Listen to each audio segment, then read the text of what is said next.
నత్తనడకన నగదు బదిలీ పథకం అధికారుల తీరుపై ప్రధాని ఆగ్రహం.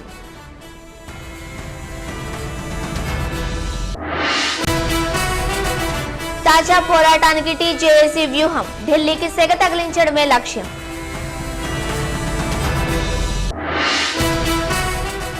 యూపీ లీడర్లకు నోయిడా భయం, అఖిలేష్ ను వేధిస్తున్న సెంటిమెంట్.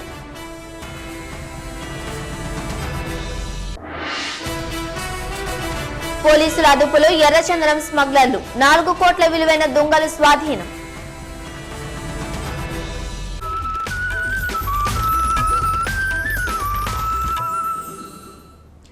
నగదు బదిలీ పథకం కాంగ్రెస్ పార్టీ అనుకున్నంత వేగంగా సాగడం లేదు. ఏప్రిల్ 1 నుంచి 2వ దశ ప్రారంభించాలని కాంగ్రెస్ యువనేత రాహుల్ గాంధీ, అగ్రనేతలు చిదంబరం, జయరాం రమేష్ ప్లాన్ చేస్తే ప్రభుత్వంలో ఉన్న అడ్డంకుల కారణంగా లక్ష్యాలను చేరుకోలేకపోతున్నారు. తొలి దశ 51 జిల్లాల్లో అటుపోట్లు ఎదురవడంతో మలి దశ నగదు బదిలీని 4 నెలలు ఆలస్యంగా చేపట్టనున్నారు. ఈసారి మాత్రం నగదు బదిలీ స్కీమ్ అమలు ఫెయిల్ అయితే సహించేది లేదని అధికార యంత్రాంగానికి వార్నింగ్ ఇచ్చారు ప్రధాని మన్మోహన్.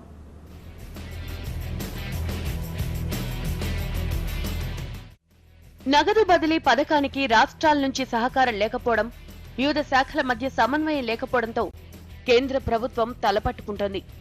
చకచకా పథకాన్ని అమలు చేసి ఎన్నికలకు వెళ్లాలని ఉవ్విళ్లూరిన కాంగ్రెస్ పెద్దలకు ప్రభుత్వ యంత్రాంగం, విపక్షాలు అధికారంలో ఉన్న రాష్ట్రాల్లో చుక్కలు కనిపిస్తున్నాయి. అంతేకాక కాంగ్రెస్ అధికారంలో ఉన్న ఆంధ్రప్రదేశ్ వంటి రాష్ట్రాల్లోనూ ఆధార్ కార్డుల జారీ పూర్తి కాకపోవడం, బ్యాంక్ అకౌంట్లతో అనుసంధానం కాకపోవడంతో 26 పథకాలను నగదు బదిలీ ద్వారా లబ్ధిదారులకు ప్రభుత్వ పథకాలు చేరవేయాలనుకున్న కాంగ్రెస్ పార్టీకి ఇబ్బందులు తలెత్తుతున్నాయని తెలుసుకున్నారు.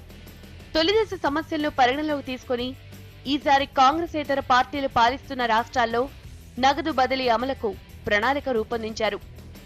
జూలై 1 నుంచి 78 జిల్లాల్లో ప్రవేశపెట్టాలనుకుంటున్న నగదు బదిలీ పథకం పరిధిలోకి యూపీ, బీహార్, తమిళనాడు, పశ్చిమ బెంగాల్, ఒడిశా, గుజరాత్ రాష్ట్రాలను తీసుకొచ్చారు.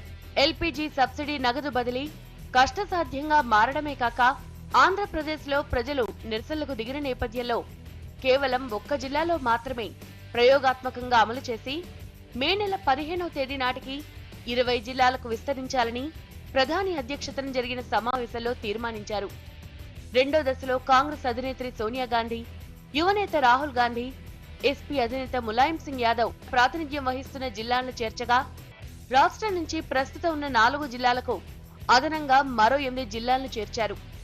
కర్నూలు, కృష్ణా, గుంటూరు, ఆదిలాబాద్, నల్గొండ, కడప, శ్రీకాకుళం, విజయనగరం జిల్లాల్లో నగదు బదిలీ ద్వారా లబ్ధిదారులకు ప్రభుత్వ పథకాల ద్వారా ఇచ్చే నగదు ఇవ్వాలని నిర్ణయించారు. ప్రస్తుతం ప్రతిపాదించిన 26 పథకాలకు అదనంగా వితంతు, వికలాంగ, వృద్ధాప్య పింఛన్లను కూడా నగదు బదిలీ ద్వారా ఇవ్వాలని నిర్ణయించారు. తొలి దశ నత్తనడకన సాగుతున్న నేపథ్యంలో ఈసారి ఫెయిల్ అయితే సహించేది లేదని వివిధ శాఖల మంత్రులు, అధికారులకు స్పష్టం చేశారు ప్రధాని మన్మోహన్.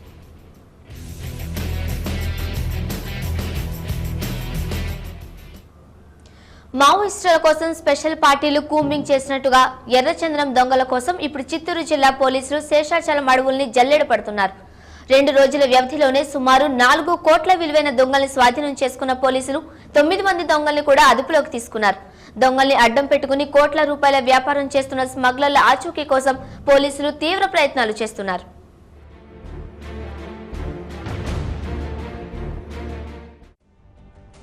రెండు రోజుల్లో 4 కోట్ల రూపాయల విలువైన ఎర్రచందనం దొంగల అక్రమ రవాణా అరికట్టగలిగారు చిత్తూరు జిల్లా పోలీసులు. రాత్రి పగలు శేషాచలం అడవుల్లో కాపు కాస్తూ ఎట్టకేలకు దొంగల జోరుకి అడ్డుకట్ట వేస్తున్నారు. చంద్రగిరి మండలం నాగయ్యగారిపల్లె సమీపంలో తాజాగా ఎర్రచందనం దొంగల ఆచూకీ కనిపెట్టిన పోలీసులు 9 మందిని అదుపులోకి తీసుకున్నారు. వీరి ద్వారా స్మగ్లర్ల ఆచూకీ కనుక్కునే ప్రయత్నాలు ముమ్మరం చేశారు పోలీసులు. తమిళ స్మగ్లర్స్ కొంతమంది అమాయకులైన కూలీలను తీసుకొని తిరువన్నామలై, వేలూరు ప్రాంతానికి సంబంధించిన కూలీలను వాళ్లకు ఎక్కువ డబ్బు ఆశ చూపించి చంద్రగిరి మండలంలోని teak plant near Nagayya Garipalli వద్ద ఈ లాక్స్ మోసుకొని వస్తూ ఉండగా దాదాపు 75 దొంగలు దొరికినవి. కొంతమంది స్మగ్లర్స్ పారిపోయినారు. చుట్టుపక్కల సెర్చ్ చేస్తూ ఉన్నాము. ఖచ్చితంగా స్మగ్లర్స్ కూడా దొరికే అవకాశం ఉంది. గతంలో ఎర్రచందనం స్మగ్లర్లు పోలీసులను ముప్పుతిప్పలు పెట్టేవారు. కాకేలు రెండో ఘాట్ రోడ్పై మాటేస్తే స్మగ్లర్లు మొదటి ఘాట్ను తమ రహదారిగా మార్చుకున్నారు. ప్యాసింజర్ వెహికల్స్ లో దుంగలు దాచేసి దర్జాగా వెళ్లిన వైనాన్ని TV9 వెలుగులోకి తెచ్చింది. కాకీల కళ్లుగప్పుతూ నీటిలో ఎర్రచందనం దుంగలను పారేసి కోట్లు ఏరుకుంటున్న స్మగ్లర్ల ఆగడాలను సాహసోపేతంగా బయటపెట్టింది TV9 టీం.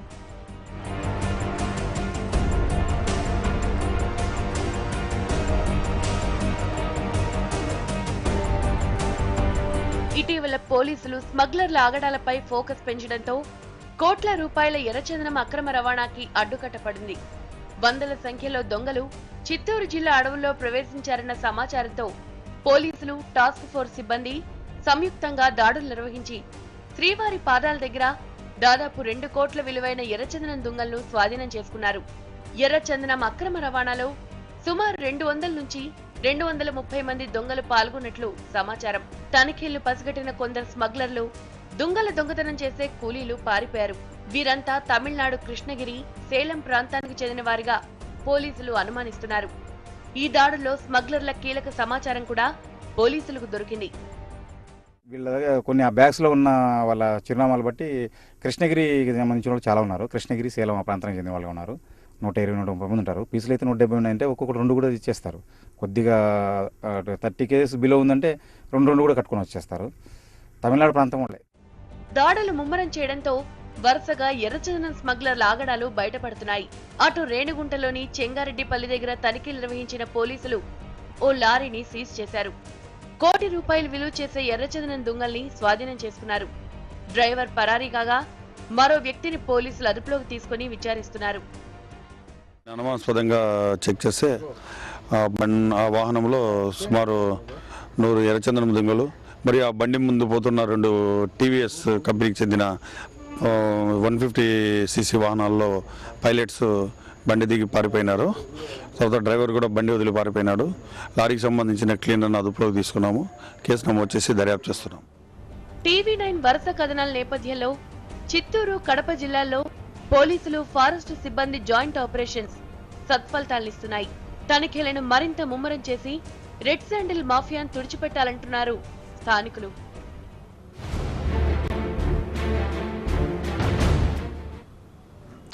సడక్ బంద్ నిర్వహించిన తెలంగాణ జాయింట్ యాక్షన్ కమిటీ తాజా పోరాట వ్యూహాన్ని ప్రకటించింది. సంసద్ యాత్ర పేరుతో చలో ఢిల్లీ పోరుకు పిలుపునిచ్చింది. తెలంగాణ కోసం ఢిల్లీ పీఠాన్ని కదిలించాలని, కాంగ్రెస్ మోసాన్ని ఎండగట్టాలని టీజేఏసీ నేతలు పిలుపునిచ్చారు. ఇదిలా ఉంటే విజయవాడ హైవేలో త్వరలో నిర్వహించే సడక్ బంద్ సమయాలను మార్చాలని టీజేఏసీ తాజాగా నిర్ణయించింది.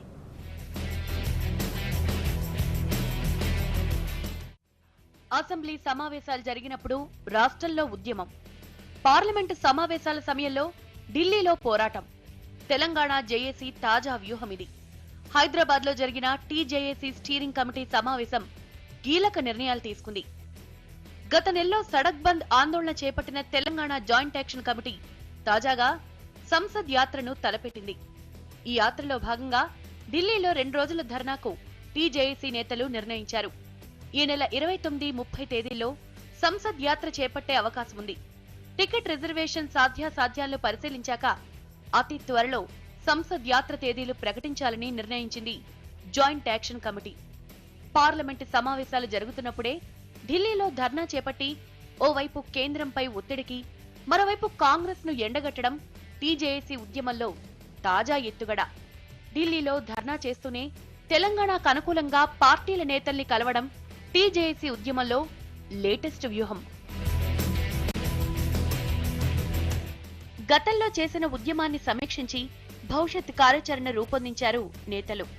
రాబోయే 3 నెలల్లో బలమైన ఉద్యమం ఉంటుందన్న జేఏసీ నాయకులు ముందుగా సంసద్ యాత్రను చేపడతారు. అసెంబ్లీ సమావేశాల సమయంలో విజయవాడ హైవే దిగ్బంధన చేయాలని నిశ్చయించారు. ఢిల్లీ పార్లమెంటు సమావేశాలు ప్రారంభమవుతున్నాయి. ఆ పార్లమెంటు సమావేశాలు జరిగే మొదటి వారంలోనే ఢిల్లీకి వెళ్లాలని, సంసద్ యాత్ర నిర్వహించాలని అనుకుంటున్నాం. సంసద్ యాత్ర, సంసద్ పార్లమెంటు సంసద్ యాత్ర నిర్వహించాలని అనుకుంటున్నాం. తెలంగాణపై పార్లమెంట్లో తీర్మానం చేయాలని, లేని పక్షంలో ప్రజాక్షేత్రంలోనే తేల్చుకుంటామని టీఆర్ఎస్ హెచ్చరించింది. యూపీఏ సర్కార్కు ఇవే చివరి పార్లమెంటు సమావేశాలని, ఇప్పుడు తీర్మానం చేయకుంటే తడాఖా చూపిస్తామని టీఆర్ఎస్ ఎల్పీ నేత ఈటెల రాజేందర్ హెచ్చరించారు.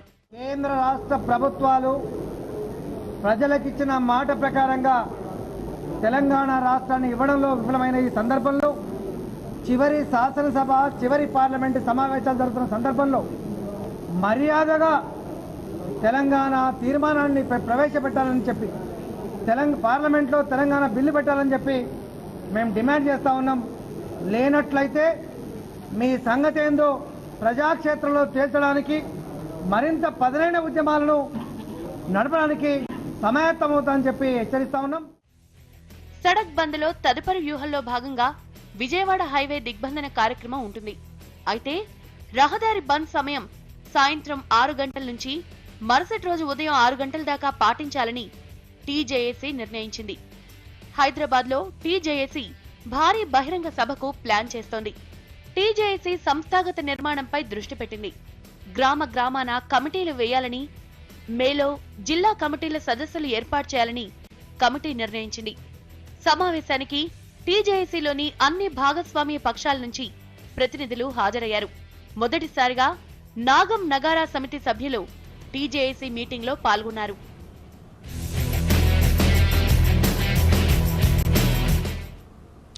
జార్ఖండ్ మహారాష్ట్రలో మావోయిస్టులను కాల్చి చంపడాన్ని నిరసిస్తూ ఈ నెల 8న సిపిఐ మావోయిస్టు దండకారణ్య బంద్కు పిలుపునిచ్చింది. బంద్ను విజయవంతం చేయాలని ప్రజలను కోరుతూ దండకారణ్య స్పెషల్ జోనల్ కమిటీ అధికార ప్రతినిధి గూడ్సా హుసేండి దీనికి సంబంధించిన ప్రకటనను ఆడియో టేప్ను మీడియాకు పంపారు.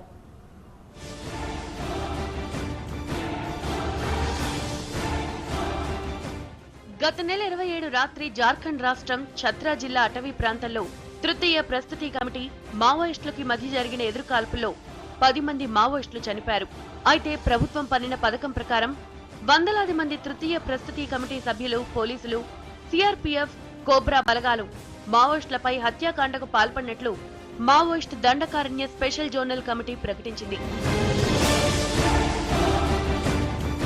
ఏప్రిల్ 4 ఛత్తీస్గఢ్ మహారాష్ట్ర సరిహద్దులోని గడ్చిరోలి జిల్లా భామ్రాగఢ్ ప్రాంతంలో C-60 కమాండోలతో జరిగిన ఎదురుకాల్పుల్లో 2 మహిళలతో సహా 5 మావోయిస్టులు మరణించారు.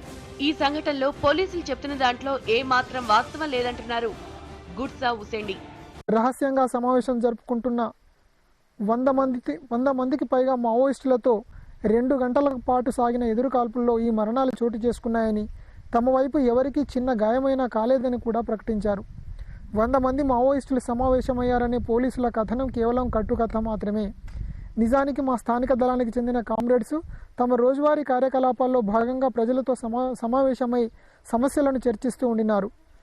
తమ ఇన్ఫార్మర్స్ ద్వారా సమాచారం పొందిన పోలీసులు వందలాది సంఖ్యతో 3 వైపుల నుండి చుట్టుముట్టి విచ్చలవిడి కాల్పులు ప్రారంభించారు.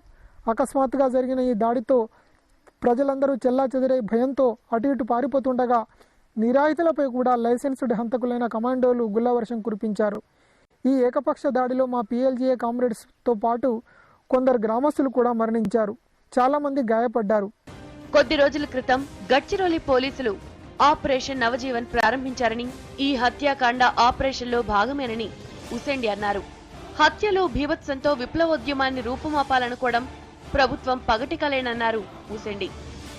2009 నుంచి పాలక వర్గాలు అమెరికా సామ్రాజ్యవాదుల ప్రోద్బలంతో ఆపరేషన్ గ్రీన్ హంట్ పేరిట భారీ బహుముఖ దాడిని కొనసాగిస్తున్నాయని, ఇందులో భాగంగానే 1000 మంది పోలీసులతో పాటు 1,00,000 మంది పారామిలిటరీ బలగాలను విప్లవోద్యమం బలంగా కొనసాగుతున్న ప్రాంతాల్లో మోహరించినట్టు మావోయిస్టు పార్టీ పేర్కొంది. ఇది ప్రజలపై యుద్ధమంటున్నారు హుసేండి. ఈ దాడి నిజానికి ప్రజలపై యుద్ధం. దీని లక్ష్యం ప్రజాస్వామిక విప్లవకర ఉద్యమాలన్నింటినీ అంతమొందించడం, ఈ ప్రాంతాల్లోని సహజ వనరులన్నింటినీ దేశీయ విదేశీ కార్పొరేట్ కంపెనీలకు విచ్చలవిడిగా దోచుకునే వీలు కల్పించడం. తమ ఈ లక్ష్యాన్ని సాధించడం కోసం సామ్రాజ్యవాదుల LIC వ్యూహాన్ని అరువు తెచ్చుకున్నారు. ఈ దుష్ట విధానంలో భాగంగానే TPC వంటి విప్లవ ప్రతిఘాతుక ముఠాలను పెంచి పోషిస్తూ వాటిని మాపై ఎగదోస్తున్నారు. పోలీసు, అర్ధసైనిక సాయుధ బలగాలతో నరమేధాలకు పాల్పడుతున్నారు. ప్రజలు ఈ కుట్రలన్నింటినీ తప్పక భగ్నం చేస్తారని, ఈ ముఠాలు, వాటి యజమానులు తాము పాల్పడుతున్న అకృత్యాలకు తగిన మూల్యం చెల్లించక తప్పదని మేము హెచ్చరిస్తున్నాం. జార్ఖండ్లో TPC పోలీసులు, కోబ్రాలు పాల్పడిన హత్యాకాండను ఖండించాలని, నిర్బంధించిన వారిని విడుదలకు డిమాండ్ చేయాలని పిలుపునిచ్చింది Dandakaranya special zonal committee. TPC CRPF నిర్బంధించిన మా కామ్రేడ్లందరినీ సురక్షితంగా విడుదల చేయాలని డిమాండ్ చేయాలని CPI Maoist Dandakaranya special zonal committee దేశంలోని కార్మిక కర్షకులకు, విద్యార్థి మేధావులకు, రచయితలకు, పత్రికా విలేకరులకు, సంపాదకులకు, అధ్యాపకులకు, న్యాయవాదులకు, సమస్త ప్రజా పక్షపాతులకు, దేశభక్తులకు విజ్ఞప్తి చేస్తున్నది. గడ్చిరోలి జిల్లాలోని భామ్రాగఢ్ ప్రాంతంలో జరిగిన క్రూర హత్యాకాండను ఖండించాలని కోరుతున్నాం. జల్ జంగల్ జమీన్పై ప్రజల అధికారం కోసం, దేశంలోని అమూల్య సహజ సంపదల దోపిడీని అడ్డుకోవడం కోసం, నూతన ప్రజాస్వామిక వ్యవస్థ నిర్మాణం కోసం బీహార్, ఝార్ఖండ్ దండకారణ్యం సహా దేశంలోని వివిధ ప్రాంతాల్లో కొనసాగుతున్న విప్లవోద్యమం సరసన దృఢంగా నిలబడాలని కూడా మేము ఈ సందర్భంగా వినమ్రంగా కోరుతున్నాం. ఏప్రిల్ 8 జరిగే 24 గంటల దండకారణ్య బంద్లో విద్యార్థుల పరీక్షలు, అత్యవసర సేవలను మినహాయిస్తున్నట్లు మావోయిస్టు పార్టీ ప్రకటించింది.